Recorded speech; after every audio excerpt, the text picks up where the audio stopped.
Hey guys, it's Otti again. I'm sitting here in an online call with Pascal from the band TRANS-X. Hi, first of all. Hi, hello. Hi. TRANS-X, people loving 80s music, for example, should know you, should know what TRANS-X is, but maybe some people kick in and watch that have never heard of you. So maybe you can introduce yourself. Who are you and what is TRANS-X? Yes, well, especially in Germany, I was top three in Germany on the pop charts, and I think it was when it was 1984, so it was like 20 years ago. But I've never played any live shows in Germany, and now I'm scheduled to play the NCN festival on when is it? It's on September 8th. The 8th of September. It's a Sunday, and I think I'll play around 3 p.m. in the afternoon or 6 p.m. I'm not quite sure, but you can find the info on NCN Festival website.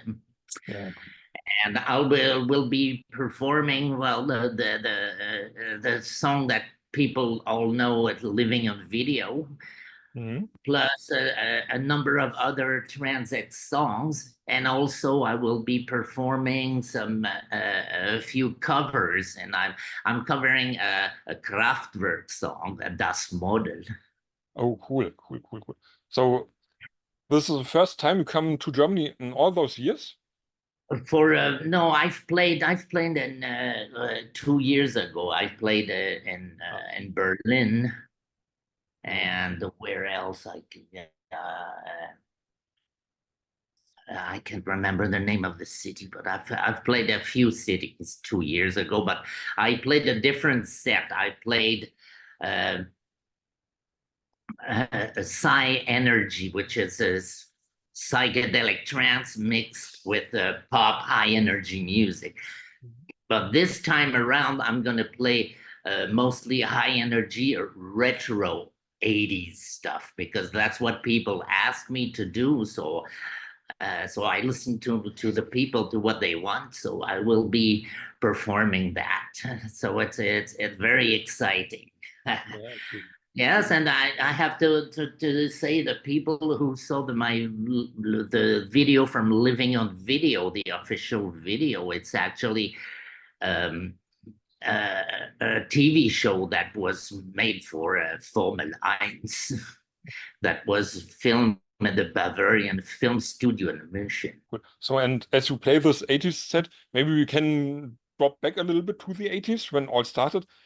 Can you tell me how your story began, how TRANS-X was formed back then? Yeah, but I formed TRANS-X in November of 1981.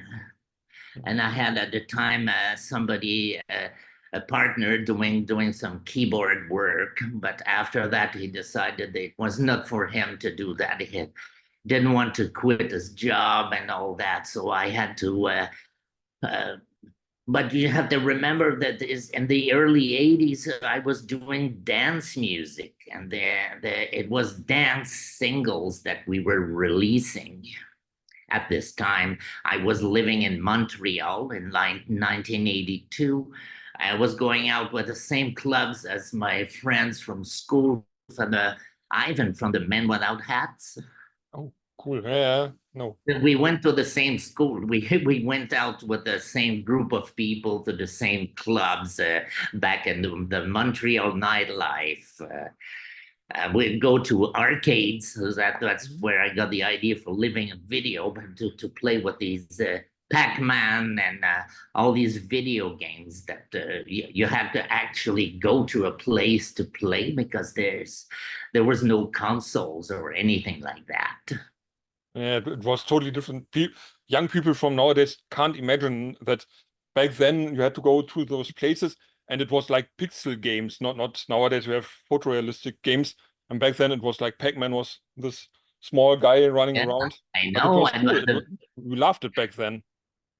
Yes, and the music was 8 bits. Yeah. we listened to 32 bits and whatever, but back then it was 8 bits, the sounds. Yeah. It was not that, it was You know, that's what in the early 80s they said when we gained access to purchase some drum machines and synthesizers for about the price that you would buy a guitar and an amp, you know. Yeah. So that's why I think people they were interested with this kind of equipment because it was affordable. Yeah, it got affordable. Most But it was still expensive. If you see nowadays, you just had to take a computer and then can do almost the same. Yeah. Now that you do everything, I work with plugins now. You know, I work with Ableton Live, which is a program that's a German company, Yes. and that's it. So this is what I use live. I use Ableton Live for the track, and I put all my vocals through the computer. So I have my echo. It's already pre-programmed there with the song, you know. So it's back in the days, you had to carry a lot of synthesizers and drum machines and plug everything. It was a nightmare to perform live. It was very complicated. Yes, here this is why many electronic bands didn't play really live, but took tapes, for example, and only sang live back then. Yes. But you're playing live, you come to the new shows, but living on video is still your most important song. Is it a curse or a blessing that you had this song back then, this big one number that everyone knows? Yeah. You know, there's usually bands that always have one song that defines who they are. Like the Men Without Hat, you know, they have that Safety Dance song, and TRANS-X, we have that Living on Video song. And so people, if you know, I cannot leave the stage if I don't sing that song live. But actually, it's the last song I play in the set. Yeah. Yes. Totally understandable. So people have to stay to listen to it. Yes. It's a good trick, yeah. Play your big hit at last, and people have to stay. If you play it as the first song, maybe some people would say, "Okay, I have enough," and go in the middle of the set. Yes, I know. But you still enjoy it, and you still enjoy touching the people with it. Yes, and I still, you know, I play my keyboard, my guitar live, and my wife Luana, she plays electric guitar. So we put at the time there was no electric guitar in the tracks that we play, but now we put electric guitar. So it's we're bringing back this sound. It's a vintage sound, but we're updating it and making a few changes so we can bring it for the young people who don't know this style of music. So actually, we're bringing back and offering to present this style of music to a younger audience. I think as I see people, young people love it. 80s are like modern nowadays, 80s music and stuff. People, we have many remixes, for example, or many samples. Often 80s songs get sampled, but it's young people love to listen to those songs. Yes. And but you know, we update a little bit. The drum sounds are more pounding, you know. We update the sound a little bit because I cannot do the exact stuff I did 40 years ago. You know, we have to make it a little better. Yes. And also I have for the entire show, which is 65 minutes, what we're going to play. Except in the Ancient Festival, they asked me to play only 40 minutes. But we have visuals that we have for the entire show, and most of it is generated with artificial intelligence. Oh, cool. So I think people, so it's not just us that we'll see. We'll see in the background. You'll see all this. All these visuals, yes. And also, I have to say that I'm going to play September 12th in Vienna at the Viper Room, and that's the first time ever I'm going to be playing in Austria. But you have been in Austria privately in the past, or is it your first visit to the country? No. I went to Munich quite a few times, but never to Vienna. Oh, I see.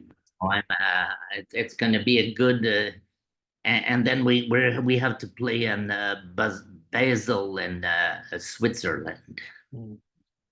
But before we come to the shows, let's get back to those visuals, because I found it totally interesting. Back then, in the 80s, we had like the 8-bit stuff, we had like the arcade games and stuff. And nowadays, we have really the modern technique. So would you love to be young again, to explore all this as a young person again nowadays? Or is it cool as it worked, as it was, that you have your own new stuff and you can combine it?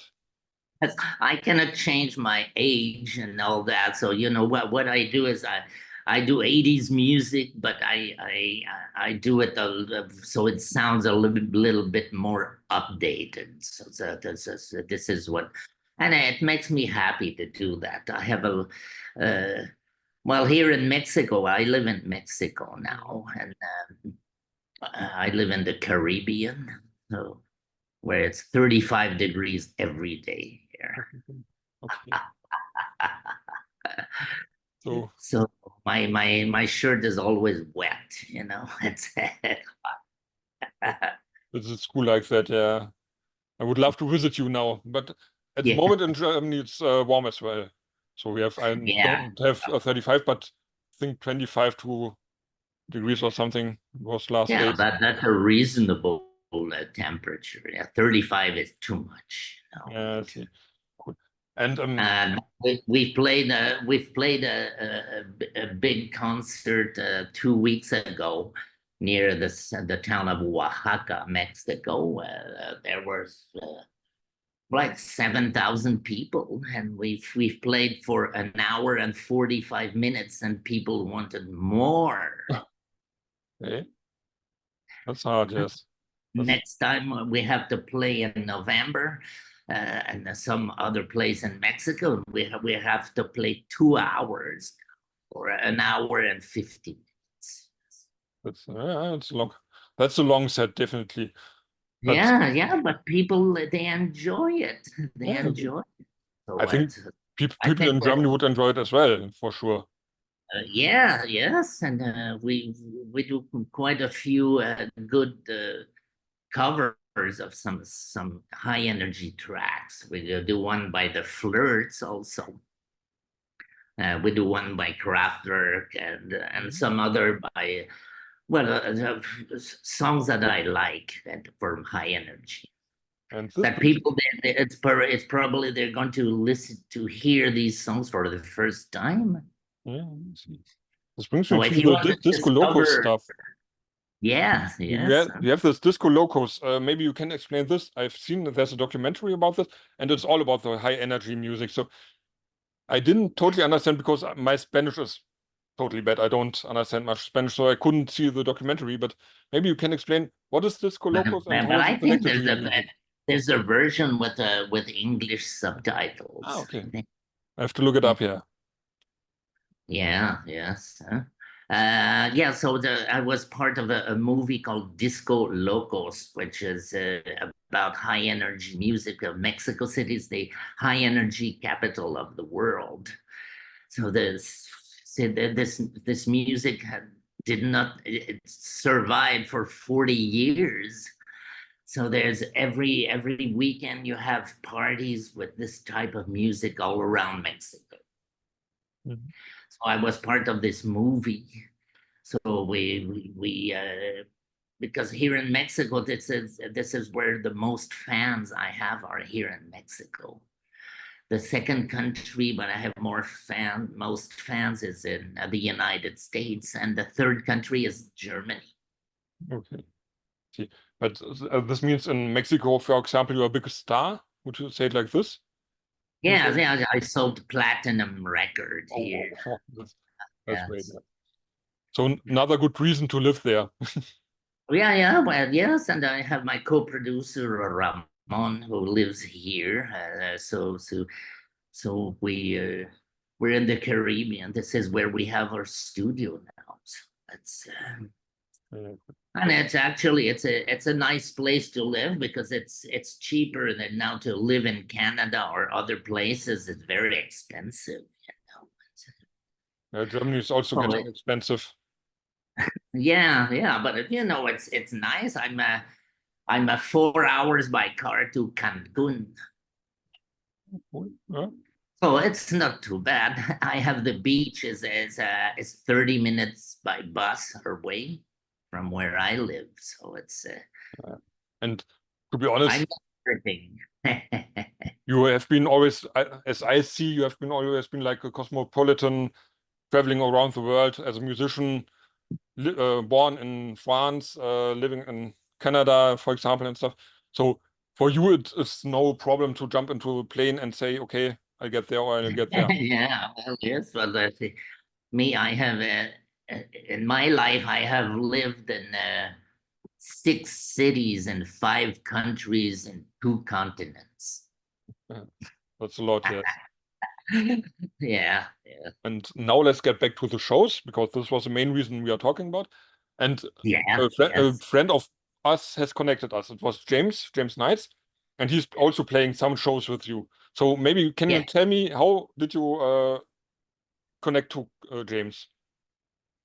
Oh, it's because when James Knight, he does this kind of high energy music also. So I contacted him so maybe like 5 years ago, and he said, "Oh yes, I'm interested. Maybe I can book some shows with you and Knights together." And so that's what happened. So and he's a very nice guy, and I love his music also. So it's so I think people will enjoy the evening. It's an evening of a retro, high energy 80s flashback music. Yeah, totally. And James, we're playing, the first show is in Denmark at Odense on September 6th. September 8th is NCN Festival. That's I think it's an hour and a half by train from Berlin. Yeah, something like that, yes. Yes. And the week after is September 12th. It's a Thursday, we're in the Viper Room in Vienna. The Friday, September 13th, we're in Helsingborg, Sweden. September 14th, which is and we're in Basel, Switzerland, where they talk the Schweizerdeutsch. Yes. So you are planning to do more shows together with James? Oh yes, with the James Knight, yes. We're always maybe next year or the year after. It depends. It depends of all bookings, because I play a lot also in the United States, mostly in California and Texas. This is where I have most fans. Yeah, but then you mostly play this Psy-Energy. Is it like this? In the US, for example? We did play our set, the Psy-Energy, but people like it, but they ask me, yeah, why don't you play more of the retro stuff? Mm-hmm. So this is what the people who preferred to see the original stuff from 1982 till 1986. We're gonna play half the show is with these tracks. Okay, so you mixed it nowadays. Yes, we have half the show as covers and the other half as vintage songs from the 80s. Cool. So I hope I can see some of your shows as well. I don't think that I get to the NCN this year, but maybe something else. Maybe you come to Cologne, for example, next tour. Would be great. Yes, Cologne. We'd love to come there. Maybe next year or the year after. It depends of the bookings, everything there. Because what we like to do is we like to book a festival, and around the festival, then we book some other clubs around these dates. But we need to secure a date for a festival first. I see what you mean. It's because of the expenses and stuff. So you have some fixed point where you can go for the flight and get your money, and then you can say, okay, you can do some smaller things around. Yeah. So because we cannot change the date of a festival, but we can change the date of the smaller clubs. So that's why we book the festival first, and then we have these remaining days. So we call these clubs and say, well, we have this and this date free. Are you interested? So that's I'd love to come to Köln to do with TRANS-X also. That would be great, yes. And to come to an end now, but what is about new music? Are you producing some stuff nowadays? Are you doing some new records maybe in the near future? Yes. We have I have about 20 new songs, but I am waiting I'm going to release them maybe once every 2 months. But I want to generate a video clip, probably made with artificial intelligence, because I think people like to see something on YouTube. Is probably one of the best. Well, apart from the streaming, that's one. So for YouTube, it's best to have some visuals, So. Yeah, totally. But it takes time to do all this, and we have to rehearse and we have a lot of shows, and so I have so many days remaining where I can work in the studio. So I'm going to release probably the songs maybe in like 3 months from now, and maybe hopefully, but every 2 months we'll release something new. Cool. So I'll keep my eyes open what's coming next and maybe feature something of this. So, and do we have some free message, some greetings to the people outside you want to tell them? Yes, please come to these shows. We need you're gonna have a good time when so just look at if you like TRANS-X, the TRANS-X page, the current Facebook page is TRANS-X Hi-NRG, HINRG. Well, I will link this below the video so people can just click and come there. Yeah, so you can do that. Great. All the information is there. Cool. So this was a nice talk. I hope it won't be our last. We'll meet someday in person. Would be great to talk again. For this time, I think it's enough. So people can come to your shows, should come to your shows. And I say thank you and bye. Thank you. Thank you for having me. Until next time.